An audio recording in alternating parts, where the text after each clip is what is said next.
We have reached the end of the line. I am saying that quite literally because, let me walk over there right quick. If you see where I'm walking over to, you see this? This is it. This marks the end of our 3-mile main line, and as you can, well, probably take a good guess at, we can't go further. So today we get to do something fun. That fun thing is turn our locomotive around on what's called a turntable, which is what you see before you. Now, this here turntable was built back in 1916 by the American Bridge Company in Ambridge, Pennsylvania for the Central of Georgia Railway. It weighs 80 tons, measures 80 feet long, and is motorized, powered by a 25 horsepower motor underneath that doghouse there. But there's a twist. When this was first built in 1916, there was no motor. This turntable, when built new, was called an Armstrong table, which means this was turned around by hand. This used to be a hand-powered turntable. It took roughly about 4 people to turn this whole thing around. Here's how they did it. There would have been a pole at each end of the table. So for example, let's say there's one pole here, one pole at the other end of the table. You then have your 4 people. So once again, for example, let's say there's 2 here, 2 over there. Then, through their might, strength, and determination, they would push on those poles, thus turning this table around by themselves, by hand, with 0 machines. That being said, you might notice there are 0 poles. Where are they? Well, short answer, they're not here anymore. Has since being built in 1916, this turntable has since been modernized, and in the 1980s was motorized. So as such, I will not need any volunteers from the crowd today.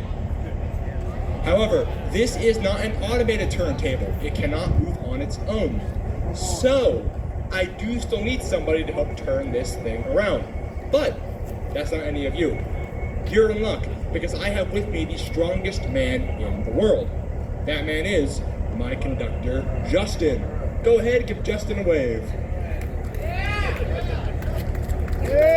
Hi, Justin! Anyways, Justin is so strong, in fact, he's going to turn our turntable with the power of just one finger. We call this the magic finger.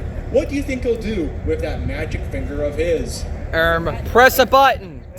There we go. Heard it a couple times in there, but you're right. Press a button. So whenever you're ready, Justin, we'll go ahead and get ourselves a roll-in. And as we do so, I'll introduce you to your locomotive here today, the 4617. No, this is the bigger dude. Built in 1954 by the Electromotive Division of General Motors, or EMD for short, for the Illinois Central Railway. When built new in 1954, it was originally numbered the 9043 and was built as a model GP9 diesel-electric locomotive. She stayed in that original configuration until 1974, when she was sent to the railway shops in Paducah, Kentucky, to be heavily rebuilt. As a part of that process, this engine was rebuilt into a model GP10, which is what you now see it as here today, a GP10. GP is short for general purpose. What that means is that this locomotive is a versatile machine. It can do yard switching, freight trains, passenger trains. Basically, it is a jack of all trades kind of locomotive. Also, during that 1974 rebuild, the engine's cab was replaced and now has what's called a low-nose short hood cab. It was then repainted into the colors of cream and orange, replacing its original gray and black, and was renumbered to Illinois Central number 8346, where it spent time primarily in freight service. And at a later point in its life, it would be sold off to the U.S. Army, where it was given its current number of the 4617. Ran with the Army for several decades until being retired in 2016, we acquired the engine that same year.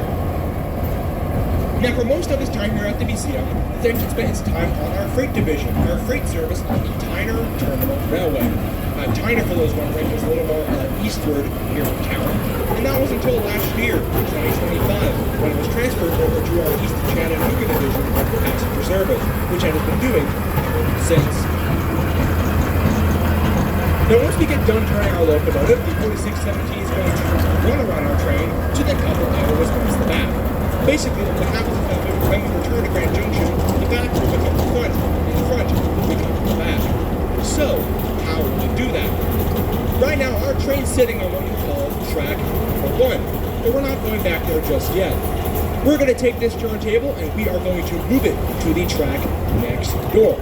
So, if this is track 1, next door you have track number 2.